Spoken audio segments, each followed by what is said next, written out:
Chapter 2 is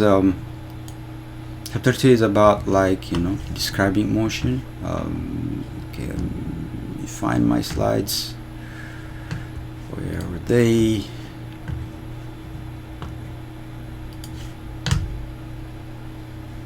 My PowerPoint was open.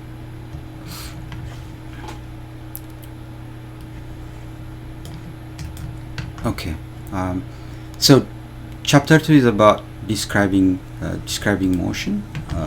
Then what are the items that we need to describe motion, and we're going to go ahead and then try to solve the problem. Okay, so as much as possible, like, I'm going to try to go through the slides, and once I go through the slides, and then we will start solving problems. Okay, so describing motion, in general, like, the objective of this chapter is to learn, like, what is motion, and we try to describe motion in terms of, like, what are the different physical quantities that we need to describe motion. Okay, and then we are going to apply simple mathematical equations or formulas to solve some physics problems related to motion. Okay, so now, like, for instance, you can imagine yourself, like, for instance, there's a car.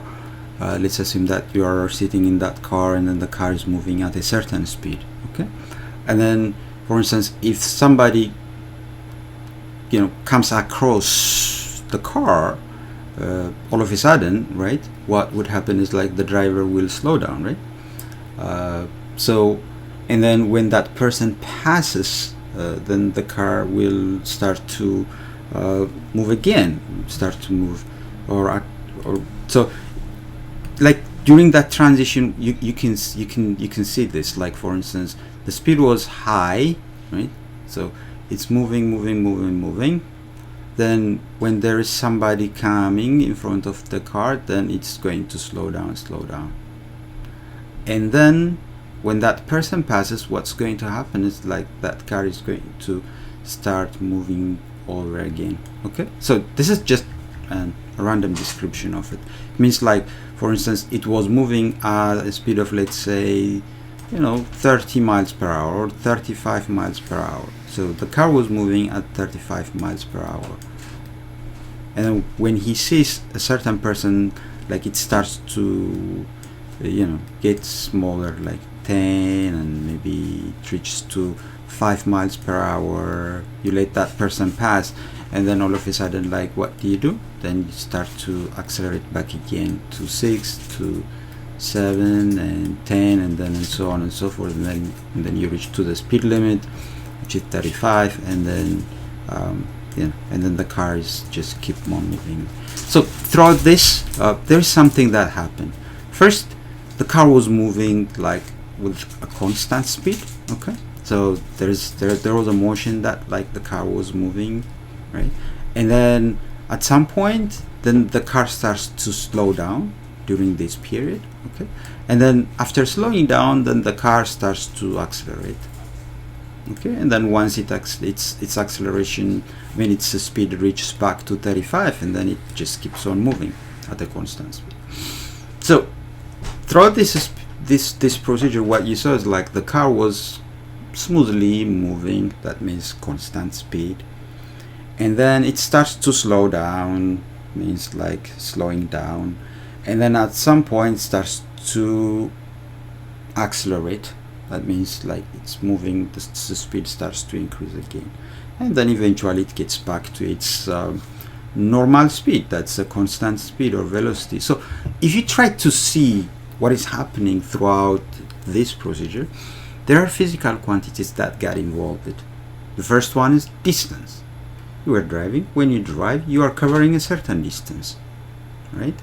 And then when you are driving, your car was moving at a certain speed, right? And then when you see somebody, you slow down. Slowing down means acceleration.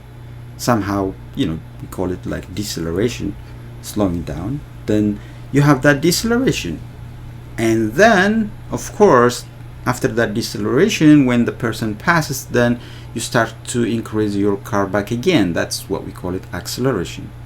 And then once you finish, so in general, those are the concepts that describe the motion. Distance is covered, there was speed involved, there was some acceleration involved. Okay. So, but how do you, like, I'm sure you already know those terms, like, you know, in our day-to-day conversation and so on and so forth. But what is distance? What are we? How are we represent distance? Like, for instance, you may say this is 10 meters, but what is your representation? You need to have a certain kind of what do you call, reference frame. Okay. You need to have a certain reference frame. Otherwise, you will not know whether you walked. If you, like, so for instance, a marathonist ran 42 miles. 26 miles or 42 kilometers. How do you know that he covered 42 kilometers? Because you already know where he started, and then you already know where this guy is going to finish up his run, right? So therefore, always you need to have a starting or a reference point. See here, like for instance here, like a signpost, you can use that as your reference frame. We usually call it in physics reference frame, but reference frame. So this reference frame, what you have, it's like your reference regarding, like, so if someone says like car A traveled, this green car, it traveled from point A to point B.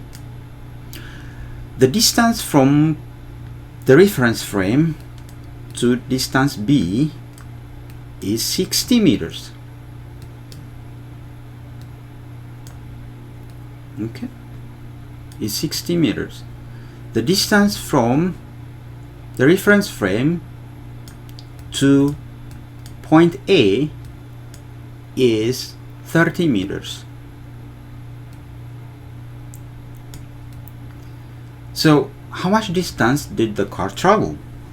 Definitely the car only traveled this part of the path. It didn't travel 60 meters.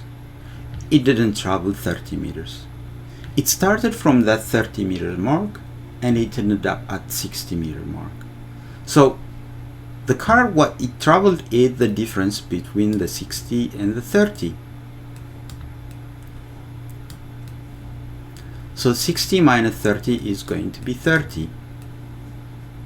So that's what distance means. Distance is like, with regard to a certain frame of reference, how much distance in general the car traveled. That's what it means. Okay. So those are distance examples. You can also look at like how the car traveled from point C to the whole way point to F, how much distance it traveled. In this particular case, instead of reducing, or instead of taking like one minus the other, so the car traveled from here at about a distance of 38 meters from the signpost, right? And then he moved to point E, where point E is at the location of at about, let's say, 40. Okay, this distance. And then from the signpost to the hallway to point F, that is about like 53. So the total distance the car traveled in backward direction is going to be this sum, the 38 meter that he traveled plus the 53 meters that it traveled. So in total 38 plus 53, which is 91 meters, then that's what the total distance covered by the car. Okay. Now you already know like distance, but how much time did the car take to cover that distance? How much time did it take? So, in general, like how long, there is a question, very common question in physics that people will ask you, like, how long does it take? How long does it take? So when it says how long, it doesn't refer to distance. How long means how much time. So in physics, like if someone asks you like how much does it take to travel from point A to point B, what we're asking is time. So in general, like the average speed of an object, here, let me see, this thing is a little too big, I guess. So the distance traveled, 24, the distance traveled by a certain car, by the previous car, let's say it was 91, like in the last part, for instance. It covered 91 meters of distance, 91 meters of distance in 10 seconds. Then how much was the speed of the car then? How much was the speed of the car? Someone may ask you like how much was the speed of the car. So speed, let me move this guy down here. Speed, defined as a physical quantity. Speed is like the speed of a car is defined as how much total distance is traveled by the vehicle or by an object per unit time. Okay, so average distance, my presentation, where is it? Average distance, I mean total distance divided by total time. What did that average mean? So in general, average means it's average. Like for instance, what happens in between? We don't care. What do we mean by that? Like for instance, if a car starts from New York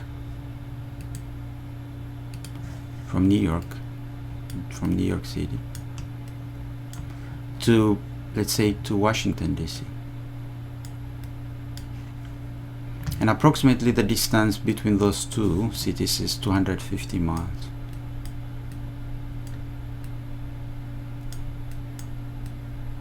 Okay, then now let's assume that like somebody took like 4 hours to travel from there, from New York City to DC. Okay, then if someone asks you like how much is the average speed of the car, the average speed, it's just simply how much was the distance, in this particular case 250 miles, divided by 4 hours. That's it. So, but during that 4 hours, probably the driver stopped for tea or for coffee. Probably he stopped for lunch. Maybe he had some traffic when he left the city, or maybe he encountered another traffic when he approached DC. But does average speed explain all this? No, it doesn't. The average speed is like doesn't care what happens in between. What it says is like the guy took 4 hours to cover 250 miles. Okay. So in general, average speed is just the speed of the car on average, how much it traveled in between two distance points. Okay, and distance, I mean speed, is a scalar quantity. I'll come to that term in a bit later, but it's worth noting. Okay, just for now, just simply try to remember speed is a scalar quantity. So mathematically, we represent, the textbook also uses small letter s for average speed and d for distance, and it uses small letter t for time. And it's a very common practice to use those terms, s for average speed, d for distance, t for time. So this is the formula that you will be using when we are trying to solve problems. Okay, so I already mentioned that, like, speed, average speed, it totally ignores the variation in between. It doesn't tell you like the whole story. It doesn't tell you whether you are speeding up and then maybe the highway police stopped you. It doesn't tell you anything. Okay, so it just simply tells you like you started from point A to point B, it took you this much time, that's it. That's the end of the story. Okay, then the total distance divided by the total time, that's what you need. Okay, and then it's always positive. Speed is always positive. Okay, you may ask, like, why are you mentioning positive, negative right now? Because there are some quantities that can be negative in physics. Okay, just that negativeness has its own meaning in it. For now, it's just like that. Okay, let's keep it. Speed is positive. All right. Then as I said, like, if a car travels at an average speed of 50 miles per hour, it means it takes him on average 50 miles every hour. That's what it means. But maybe the car was moving at 100 miles per hour. 100 miles per hour at some point, and then maybe it was moving at 30 miles per hour at another time. So that little variation that is happening in between is not considered when we are talking about average. Then the other term is instantaneous speed. It's unlike the other one. There's another one called instantaneous speed. Instantaneous speed is like the speed of the car at an instant of time. It means if you are driving a car or if you are next to a driver, there is something we call it a speedometer that tells you the speed of the car. If you look at that speedometer, it's constantly moving. It's constantly moving. Like, I don't know if, like, inside the car in front of the driver, there is something that looks like a gauge like this. Of course, there are digitals nowadays, but there is a gauge that looks like this, and then that shows 60, 70, 80, something like that. Okay, and then 50. So when the car slows down, this thing moves like, if the car is speeding up, it moves like. So if you look at this one, it's always moving. It's always moving to the left, to the right, to the left, to the right, to the left, to the right, right? Even you are driving like in a perfect straight highway, sometimes it doesn't stay there. It slightly moves, like between 61, 62, something, 61, 62, 60, 61, 62. It's just constantly like that thing is moving. Why? Because it tells you the instantaneous speed of the car. At that instant of time, what is this? It's like in a split of a second, what is the speed of the car? Okay, that's what it means. So instantaneous speed is the speed of the car at an instant of time. That's what it means. Okay. Then what are the units of speed? So to find the speed of the unit of speed, what you need is the unit of speed. So the unit of speed, unit of S, will literally be the unit of D, that means the unit of distance, divided by the unit of time. Okay, so what is the unit of distance, especially in SI units? Then it is meter. It has its own varieties, but if I ask you what is the metric SI unit, it means the standard unit of speed, then it's going to be the speed of distance, which is meter, divided by the speed of time, and the speed of time in SI unit as a standard is second. So therefore the SI unit of speed is meter per second. It's abbreviated as m over s. Okay, meter is abbreviated as m, s is abbreviated as, second is abbreviated as s. So therefore the SI unit of speed is m per s. So in your textbook there is an example. So I'll try to read the example for you, and maybe I'll try to solve it for you as well, because maybe you might not have your textbook by now. But what I will do is like,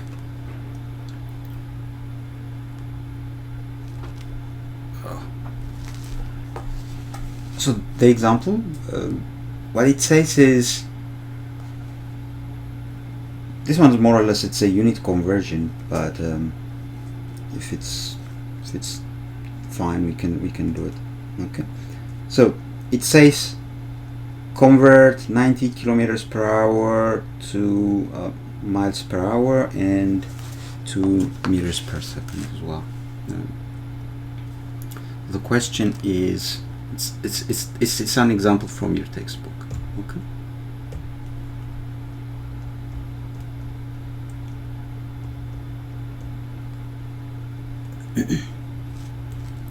it's 2-1. So if you see it, if you have the textbook, it's on page 20. For today you might not have your textbook, so that's why I'm trying to solve it for you. But next time when I say like look at it, just look at it. Okay. So the question says like you have, so when I'm like in the previous chapter, it was mostly unit conversion. In a unit conversion, we really paying attention like most of the given materials, because it's usually like there is one item that is given and you are expected to convert it to another one. Okay, so what we are going to do is like this. So I like to solve physics problems like this, okay, especially when word problems are given. Okay, so the first thing is like, what are the given materials? What is in the problem? What are the given materials that I have been given to? So the first thing that you will do is given. So in this particular problem, what is given is speed, because it says kilometer per hour. Then a speed of a car is given as 690 kilometer per hour. And then what am I required? There's nothing else given, so therefore I'm going to keep that as my only given material. What am I required for? I'll go with B. A is like something else.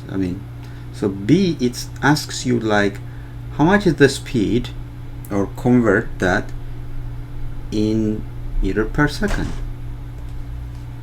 Okay,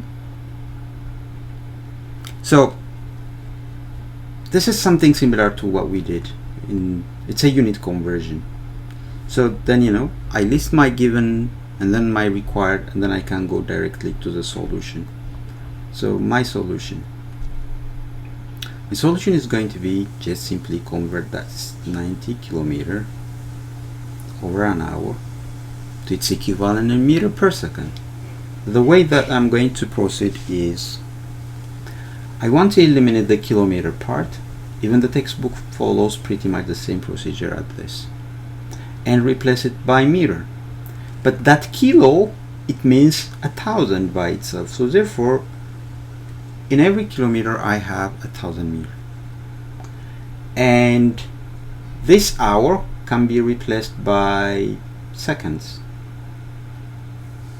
If you want, you can proceed an extra step, because what you know is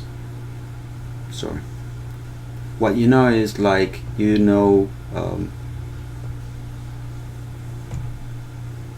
how many minutes you have in an hour. So hour, minute. So in every hour. Why am I using hour? Because I am trying to eliminate this hour by this hour. Already did for the kilometer part. This part is done already. Okay. Now you have the minute. Then how many minutes do you have in every hour? 60 minutes. And then there you have the minute, and I need to replace that minute by seconds. To do that, the minute has to come in here. Then, which is in every minute, how many seconds do I have? 60, right? So in every minute I have 60 seconds. Then the minute part cancels out, need the green.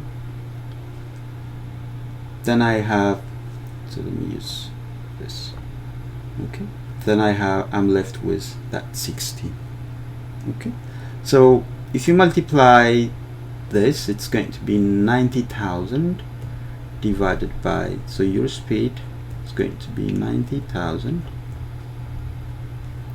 meters, because 90 times 1,000 is 90,000, divided by 60 times 60, 3,600 seconds. If you plug in those in your calculator, you got what? 25? Excellent. 25 meters per second. Awesome. Alright, that's a simple conversion kind of problem for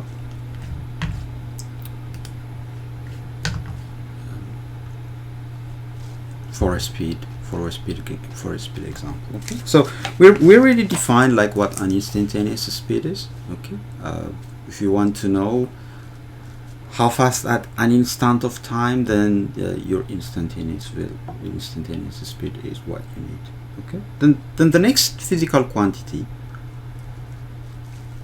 that we are interested in is velocity. Okay, so velocity. Then what is velocity? How is it different from speed? So people use it interchangeably in our day-to-day life, in a day-to-day conversation, like velocity, speed, they're the same thing. But in physics, they're not. There is a major distinction between velocity and speed. Speed, if you remember, we said it's always positive. But velocity can be negative. Velocity can be negative. Yes, it can. And at the same time, they are different in so many ways. Okay? Number one, like for instance, somebody may say like this: I'm driving 50 miles per hour. Someone else may say, I'm driving due east 50 miles per hour. The second person talked about velocity. The first person talked about speed. Velocity is something, a physical quantity that tells the motion of the car, how fast it's moving and in what direction it's moving. Okay. So, you know, sometimes like people say, oh, velocity is speed and direction. In a nutshell, it might be, because you are telling speed of the car, and you are telling the direction. Okay, but quantitatively they might not be the same. It might not really, you know, a car is moving 50 meters per second, and a car is moving 50 meters per second due east, and sometimes the other way around, a car is moving 60 meters per second due west. You know, I'm trying to show you, like, probably in a graphic way, how they can be a little different in the following slides. Okay, so what would be the SI unit of velocity? The SI unit of velocity is going to be the same as the SI unit of the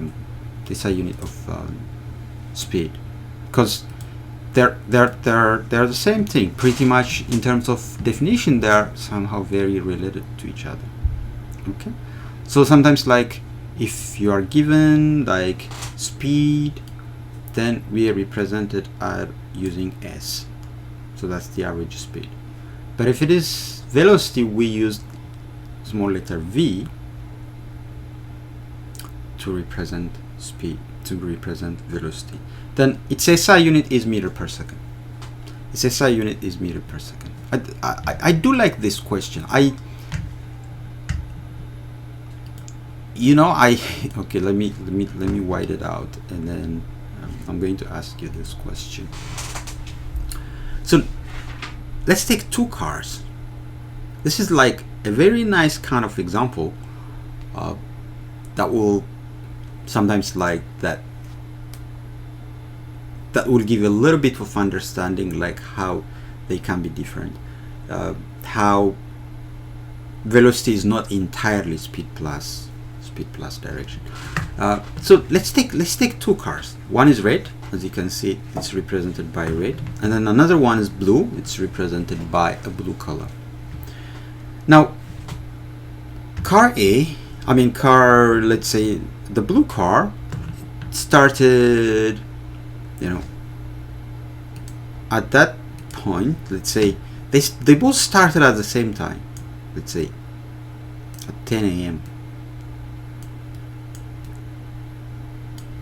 and then they both ended up at the same time after 10 minutes.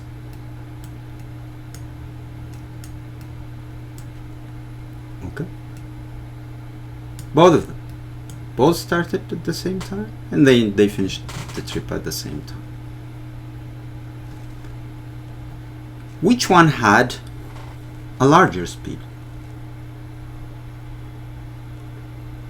Average. I'm talking about average. The in between, like one might slow down, another one might speed it up.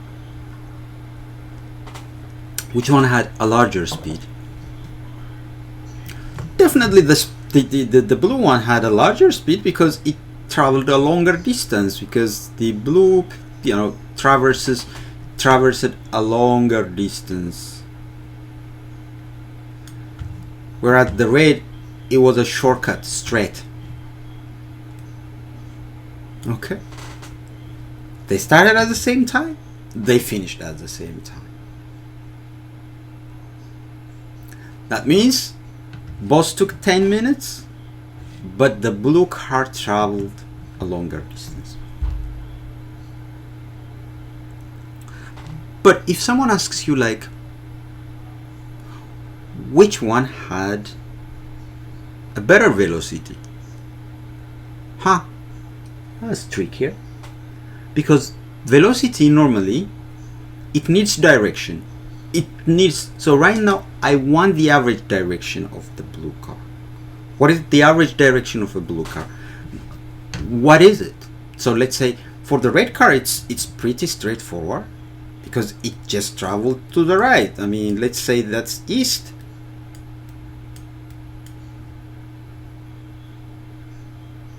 But for the blue car, at some point it's moving in this direction, which is northeast. At some point it's moving in this direction, which is southwest.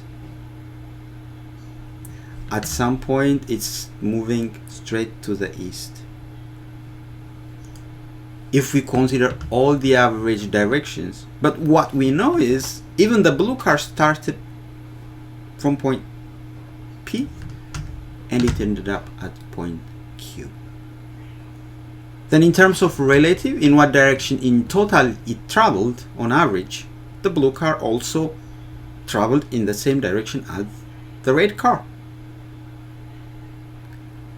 What we know is, like, this car, the blue car, also it started from point P to point Q.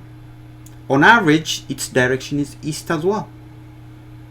So that means both of them moved in the east direction. This one also moved in the east direction on average. I'm not asking you, like, at one point, at 10 minutes and then at 10 minutes and 1 second, what was the direction of the blue? It wasn't in the east.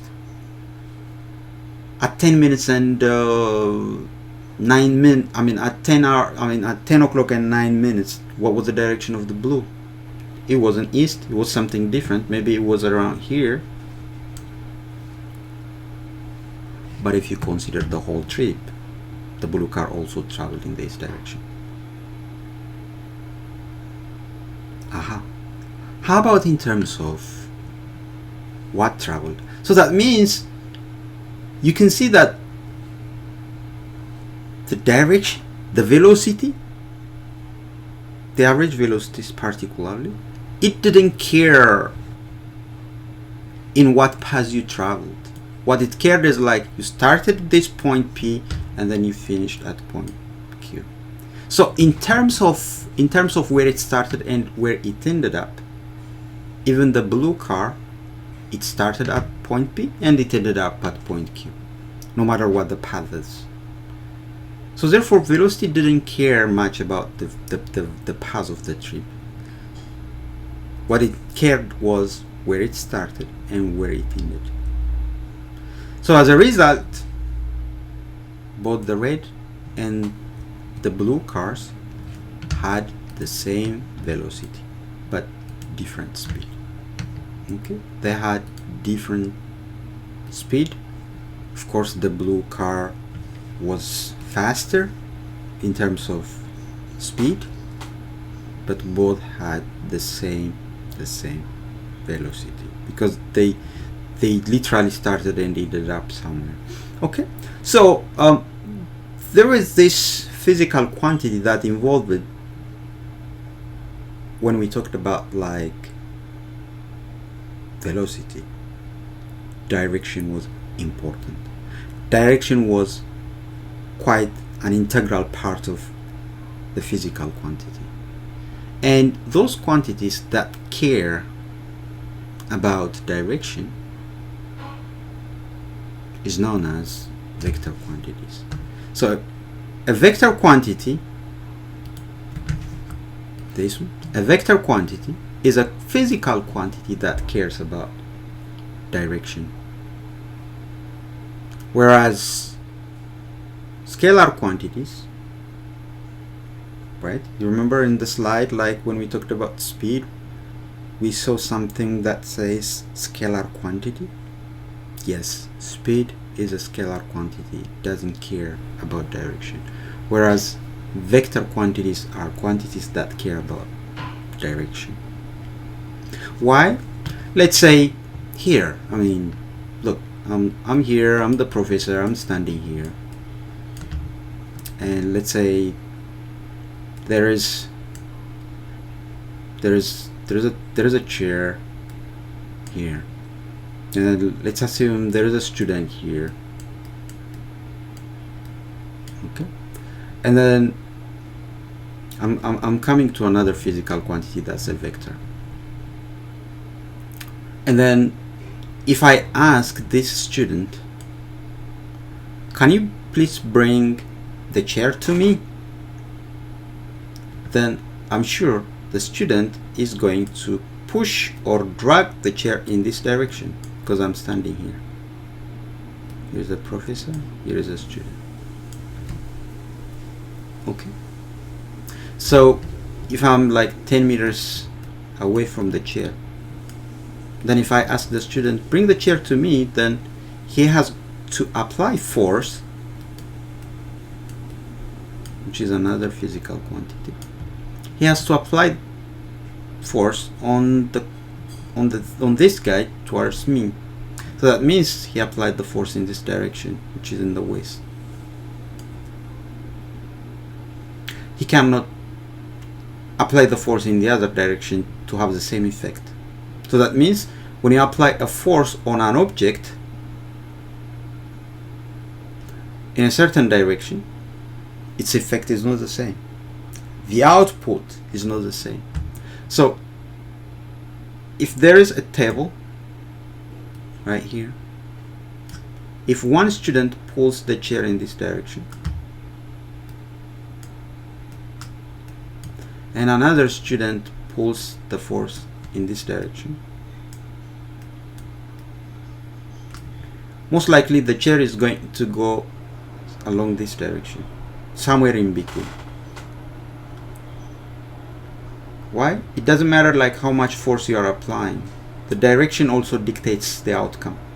So those physical quantities that need direction. So that means if this guy applies 10 Newton of force, and if this student applies 10 Newtons of force,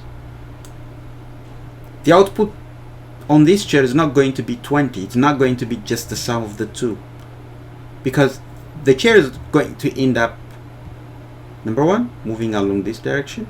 Number two, the output is not going to be really precisely like 20.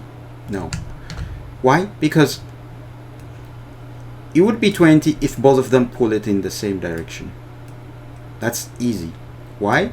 Because the effect is literally, they complement each other somehow.